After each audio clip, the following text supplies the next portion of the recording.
Ka Jingyalam Jong President ka Meghalaya Pradesh Congress Committee ba Vincent H. Pala Badeiru MP ka Lok Sabha manta kasi ka Apnai Direk Kunai Wing Kilalet Manbu da ka Jing Ujor sa Lampang ka Yingdor ba ka Meghalaya Assembly ba Med ba Lingdo Bandawa Weng Kertengno yaki khat arngot ki MLA ki balalet ban pinyaso bat ka All India Trinamool Congress halor ka Jing Kintiap Seng ka Jongki Badru ban Pingsan ba kini ki khat arngot ki MLA ki bodan napo ka Jelamu Dr. Mukul Sangma kila ban Shaweng na ka Jinglong MLA namar kila bakala hakur kom rynkang kper habai keren bat kila thai khu bor ka kong amprin lingdo ka bade ru kanoelam jong ka Congress Legislative Party klai thu ba manta ka si kalawan banbu ik jingu jor persha ikini khadan ngon shawlam phang ka yeng dorbar halo ka jingphet seng ka jongki shakati MC. The first point that we are challenging in this so-called merger of 12 Congress MLAs with the Trinamool Congress is that we are disallowing they are disallowing our party, which is the Indian National Congress, which gave them the ticket to fight their respective elections. You cannot just disregard your original parent party. How can this be allowed? That's the first question that we are asking the Honorable Speaker to consider. The second question that we have placed before the Honorable Speaker through our petitions is that verification of this so-called alliance, a so-called merger, can also be permitted, because there are many aspects of the 10 schedule which need to be taken into consideration before this merger is actually permitted. For example, we fail to see the presence of the Trinamool Congress, whether they call themselves the All India Trinamool Congress or simply the Trinamool Congress, in operation in the state of Meghalaya. We don't know who their president is. We don't know who their members are. We don't know where their office is. We don't know whether they have an address. If any communication is to be given to this group, where do we give? So as a party and under the guidance of very able legal team, we have filed these petitions individually to each individual MLA.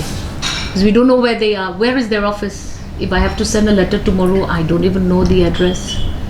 Don't even know who the president is. So these petitions are filed individually to every defecting MLA. The other thing is, we feel that where was there an opportunity, or where was there this opportunity? It could be both ways. Between us and these MLAs, did they resign from our party? Have they given us their resignation letters? Have they placed on record any point of contention? Was there any anger? Was there any feeling of having not heard? Is there any written agenda that they hold that makes them want to take this extreme step of walking behind our backs and betraying us? This is something that we are taking note of.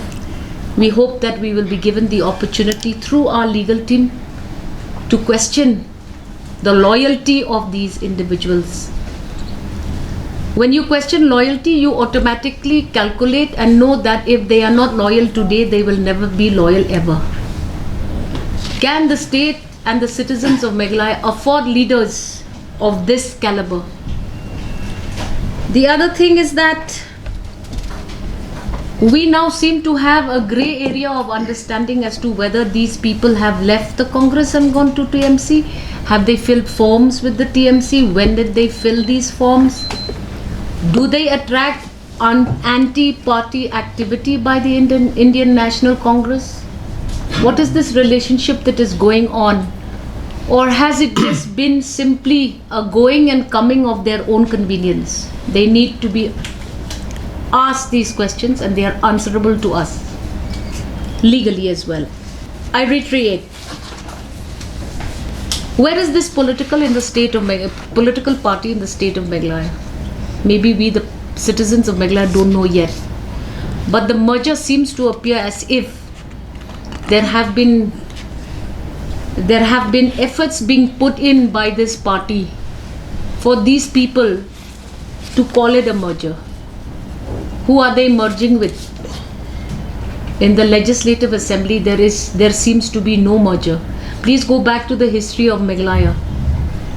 The late Purno Sangmaji, when he defected from the Congress, he went nationally, where he had leaders of the National Party also merging and creating this new group called the NCP. In this situation, what is the background of this merger? We need to question.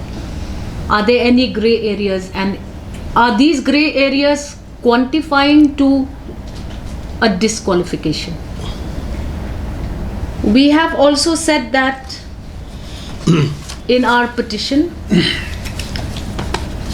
we have also said that Para 2 needs to be read in total, and its interpretation of this so-called merger of the 12 MLAs of the Congress should be questioned. We hope that this will be heard by the office of the Honorable Speaker of the Meghalaya Legislative Assembly. We are also now looking at Para 6 of the 10th schedule of the Constitution of India, whether or not these members have done all that is necessary before they decide to just simply jump ship, because they've been talking about this jump ship analogy for a very long time. So this again we need to figure out, which is the original political party, which is the political party that they belong to, where are they going, how are they going. So these again are very grey areas which we feel will give us enough matter to justify this petition. Now we are also going to be looking at the concern of not less than two-thirds of the members of the legislature party concerned.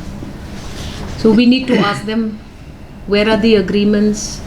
Have they ever met? Has the CLP discussed this matter?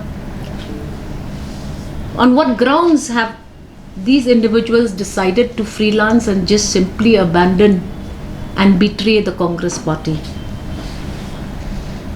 The other, this whole question of two-thirds shall also be subsequently again investigated upon by us, because we feel that associates, we don't know whether associates can be, whether they are legal, whether there were resignation letters. We don't know what documents have been submitted to the office of the Honorable Speaker. We would therefore we have therefore through this petition requested to the Speaker to share this information with us, because as far as the Congress party is concerned or the public is concerned, everything has been tight-lipped, hurried, and we don't know exactly what is the kind of documents they have submitted. Nobody is sharing documents with the media. We don't know what they're saying. What were the grounds for this so-called merger? So we feel that a merger needs to be evaluated before it is accepted, because we still see no parent body for them to merge with, and as far as their original party is concerned, we don't know who they spoke to, where were these letters of dissent, Was there any formal dissent? So we are saying that this whole question of less than 2/3 should be again looked at under stipulation under para 4 of the 10th schedule of the Constitution of India. We also feel that there are 3 main conditions of the 10th schedule. So we have 3 main conditions to study the legality of a merger. Should be they have to answer and determine the question of fulfillment of so many considerations. Whether or not this has been done, we'll only get to know once we get copies of their submissions to the Speaker's office and a subsequent respond individually. So we also feel that it is important to look at the Indian National Congress Party in the state of Meghalaya. Prior to the calling of the recently held by-elections, so is it a number of 17? Is it a number of 19? Is again something which our legal team will now be arguing. Because we feel that if you look at all of these grey areas in this particular merger of the 12 MLAs of the Congress, we feel that there will be enough ground to fight for disqualification of these individuals. Our basic thrust in this filing of our petition is to ensure that we give an opportunity also to the Speaker's office to review the 10th schedule and the adaptation of rules of the 10th schedule by the Meghalaya Legislative Assembly in the long run, so that the 10th schedule is not being played around by political ploys of this kind. There will never be peace, there will never be strength in governance if every individual groups of people will start tearing down even the 10th schedule. This will be an opportune opportunity for the office of the Honorable Speaker to consider and to look at all of these grounds for disqualification. Some of you will say that, okay, 2/3. Well, we are saying, why not? We will do it. We have to hold and demand account from these individuals who feel that they will just walk in, walk out as they wish and disrupt the politics of our beautiful state. Nakaliang jong ba Vijay kanta ubade ustad an habai kran uloong ba kamdadai than baki lapan biang ya ka 2/3 kat kum ka khrnet basipo jong ka riti sinsat hanrei hakakne ka kes ka bakila ujor sulampang kalong hakbabun kibanta. Well, the application has been filed under the provisions of paragraph 6 of the 10th schedule of the Constitution of India, read with the provisions of Rule 6 and other provisions of the members of Meghalaya Legislative Assembly, disqualification on ground of defection rules 1988, and we have also put up a prayer, and I'll just read the prayer